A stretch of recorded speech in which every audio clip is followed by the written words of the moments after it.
Good afternoon, everyone. Thank you for joining. Welcome to the Exotic Boerboel TV show, where we discuss the needs of the breed, the African Boerboel. I'm the host, Jordan Pittman. Y'all know what time it is. We here with our Boerboel puppies from Sage and Balto. Puppies is doing good. Mom still has very little milk. So we've been supplemental bottle feeding the puppies. I've been topping them off. I got my bottle right here, round the clock. This is what a lot of people don't tell you. This is what you don't see behind the scenes. This is where the dedication and the devotion comes in. Because you cannot just leave the puppies to fend for themselves. You can't leave mom to do it all alone. She needs assistance, and this is where you have to pick up the slack as a breeder. This is where you had to. This is where you have to supplement her in order for the puppies to thrive beyond surviving. And so this is what we do. We down to we down to 7 puppies, 2 males and 5 females. What's up, girl?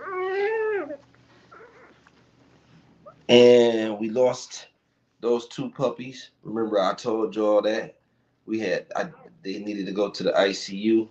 When the puppy gets that weak on the first day, it becomes incredibly difficult for them to survive because they don't have the strength to nurse and metabolize the food and the nutrition. And without that nutrition, they don't survive. So once they can't keep their bodies warm, they can't regulate their temperature on their own. Once they get cold, that's what happens. They tend to fall off, and it's just a part of the game. You cannot concentrate on that. You can't get too caught up on that. You got to be remembering that you got 7 other puppies that still need your help. Mom still needs your help. So that's where we're going to concentrate our efforts on the puppies that we do have remaining. So we got we can peel through this litter and let's take a look at everybody. And one of the ways that I was able to determine that the puppies wasn't getting enough milk, despite the fact that they was nursing. There's some real strong, active pups. I like that about them. But I was looking at this is my way that I test, and it ain't the only way. But this is what I do is I pick them up right up here around the abdomen, and I would like to see this area here, right here where my thumb is at. I like to see that to be full. If it's flat, we got an issue. And you can see most of these puppies' bellies is full. That's a good indication that they're eating and they're getting some milk. And in the beginning, we didn't have that. I also, when I pick the puppies up, I like to see. I don't want to see the hips. I don't want to see. Thank you, Jennifer. I don't want to see the hips. I don't want to see the spine. So in the beginning, the puppies was not. Um, I didn't see this. That they wasn't that fat. They wasn't that thick. So I said, let me get on top of this. Let me. No, I don't want to wait. I don't want to hesitate. I hurry up and get to the store and got up some milk. We want to keep mom with as much very hydrated. We want to get mom high quality nutrition and make sure that she's comfortable. She's being all of her physiological, psychological needs is being met. So we're still taking her for walks. And I've been sitting here with her. I have my laptop set up and I just hang out with her pretty much around the clock. And this is the type of dedication that you want to have with anything that you plan on being successful in. You want to make sure that you are doing everything that you possibly can do to ensure your success. And you don't see this at the end. A lot of people don't tell you this perspective. You get puppies, you see them big and they beautiful and they strong and they happy and they healthy, but you don't see from the very beginning how did they get there. And a lot of people not telling you how difficult that it can be. Every 2 to 3 hours, these puppies need to have nutrition. So, I'm setting my timer. I'm making sure that they're getting everything that they need to survive. because I owe that to the dogs. I put them together. They didn't choose to be here. And with that being understood, you end up with some big, beautiful puppies. Now, what I wanted to touch on while I was here, because it was a fresh topic on my mind, a lot of people have been mentioning, well, in some of my other videos, I keep getting these comments that the Boerboel was not meant to be 200 pounds. And remember, Balto is a 190-pound male. And they try to discredit my male, say that, oh, well, that's you breeding them too big, you breeding them for size. Well, we try to breed for balance. If you look at, say, she's not as oversized, is not as over featured, exaggerated features as a lot of our other females. And that's why we feel that this pairing will be very good for the breed. Remember, we are breed enthusiasts, so our goal is to do what is best for the breed in general, long term. We want to have a lasting impact on the breed in a positive way. So we're trying to put out high quality breedings that make sense. So in the Boerboel breed, the people are saying that 200 pounds, that's too big for the dogs. They don't have no place in this breed. You breeding just for size, and that's being greedy. Well, we beg to differ. In our experience, from what I know of the breed, the Boerboel is a pack. They raised in packs over there when they in South Africa. When they do their jobs in a working capacity, you have a lot of different varieties. That's where the variation comes into play. So you're gonna have in a lot of working capacities, you're gonna have a variations of the breed. You're gonna have bigger ones. You're gonna have smaller ones, and they all play a role.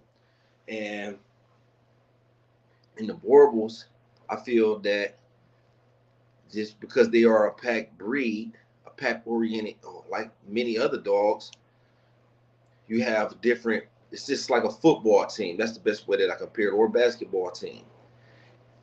You have the bigger guys that are the lineman or a center, and he's going to play a lot of defense. He's going to block shots. He's going to do the heavy lifting, or he's going to do the grunt work. They call it the front lines. That's where you're going to have your heavier guys, the bigger guys. Then you got your skill set positions. You got your linebackers. You got your receivers. You got your running backs. Everybody on the team has a position to play. They have a role to play. And that's the same way with the Boerboel breed. So, yeah, the smaller dogs have different jobs and purposes that they fulfill than the larger dogs do. And the larger dogs play a different role than the smaller dogs do. So we have to keep that in mind. It doesn't make one more valuable than the other. It doesn't make one any more or less important or more important than the other. They all have their roles to play. So it's not to discredit. We can't just discard the 200-pound Boerboel because they are that big, on the sheer fact that of their size.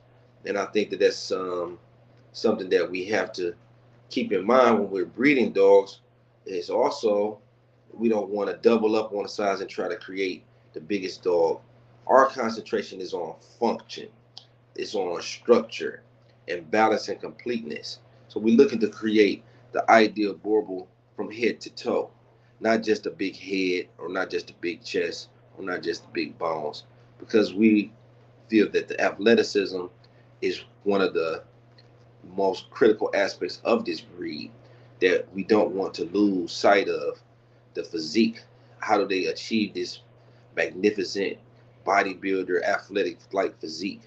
Well, it's because they have a different type of instincts on the inside. They have a lot of different, a lot of different genetic nature. And with that being said, we breed for balance. So you'll see a lot of our pairings, like I was speaking on, I was touched on in the last video. Somebody had asked us if we could breed Outlaw or Balto. I think it was Outlaw to Remy. And I said, well, no, we can't do that because I don't believe that that would be beneficial for the long-term success of this breed. Outlaw is extremely dominant. Remy is extremely dominant, and that we don't want dogs ending up in shelters. Remember, the way that the society is these days, a lot of these dogs are going to pet homes. They're not going to be working on farms, and most people won't be able to handle a dog in that magnitude. And so when we pair Outlaw up, we try to use him with more docile females because he's extremely dominant. Balto might fit good with Remy, but we won't use Remy with because she's also a very dominant type of female. In fact, that she can't even fit in with a lot of the other females because she wants to assert herself as the top dog, and so she has to. We have to be very mindful of that with our pairings. We bred her with Bagheera, which is another very docile dog. The puppies came out balanced in. We want to get that perfect medium. So just touching base, just chatting with y'all a little bit about our feelings and our thoughts on the breed and the direction of this litter, why we chose the pairing, what we're trying to do. Mom's doing good. The milk is getting there. It's coming in better. So we got a little bit of milk there, but it's not. I'm looking for milk to be shooting out like a super soaker. I want it to be shooting out like a water gun. We're going to get it there, though. We're going to give her some time. I'm going to go get some more supplements. I'll be back a little bit, maybe tomorrow or later. Share with y'all the supplements that we use. We're going to get this dog a whole bunch of milk. We're going to get her milk supply up. We want that milk short and shooting out there like a super soaker. Appreciate everybody that's took the time out their day to tune in. Keep on rocking with us. We got some really exciting episodes coming up. We're gonna be working with very talented dog trainers to share their perspective on pet ownership, dog breeding. Well, not dog breeding, but dog ownership and dog training. We'll get more into the dog training and how to train these Boerboels because they have a great capacity for training. See what I'm doing here is checking to make sure that these teats are exposed. Sometimes these dogs, what they'll do, if you see right here, let me zoom in on that. See right there, puppy was nursing probably right there and didn't exactly latch on to the tit. They'll miss the mark sometime. So what I'm doing here is I'm just checking to make sure that the bottom teats are exposed as well as the top, making sure that the puppy's just getting onto the bottom. Sometimes what the moms will do, and this is why I like to have smaller litters too, versus like 16, 17. So I want them to get a lot of the natural, the nature, the natural the nutrition that Mother Nature intended for them. So that's why a lot of times what I use is mom, what she'll do is she'll spin around, so she'll rest on this side for a certain amount of time, and then after a while she'll spin around on the other side and expose the boobs. But I have to teach her how to lay. So what I do, see how she's moving up. So what I'm doing is reaching under there. I pull this leg out some, make sure that those teats on the bottom are exposed. These teats at the back look like they got more milk. They showing signs of having more milk. They often do than these teats in the front. Yeah, see here, that one don't have no milk whatsoever. Well, the puppies is maybe depleted the supply there. But this, see these in the front, it's got a little milk there.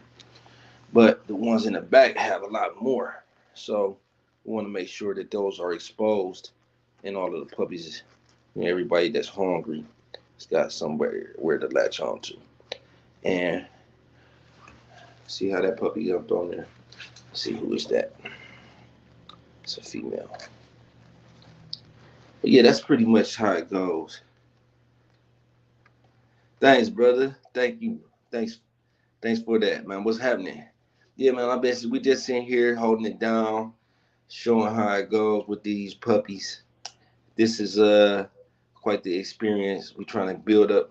We also working with mom, showing her how to showing her the ropes. This is her first litter, so it's not something to be taken lightly.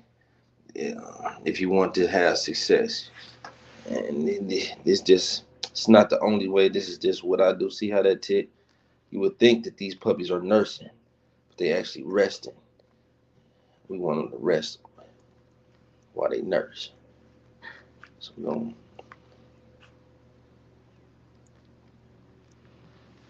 to, and again, I just fed them. What it do, ski? What's up, nephew? Where you been, boy? But yeah, yeah. So it could be deceptive though. You'll be seeing. See, you just come through here and look at an eye's glance. Just give it a visual. You won't see exactly. If you just gaze over the puppies, we had to get down in there and really see who's doing what. Is this puppy just trying to get warm? Or is he thirsty? Is he hungry? Is he nursing? All of those things we taking into consideration.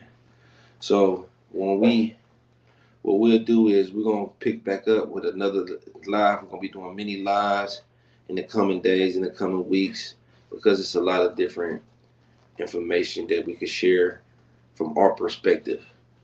Appreciate y'all for joining. I'm gonna catch up with y'all soon.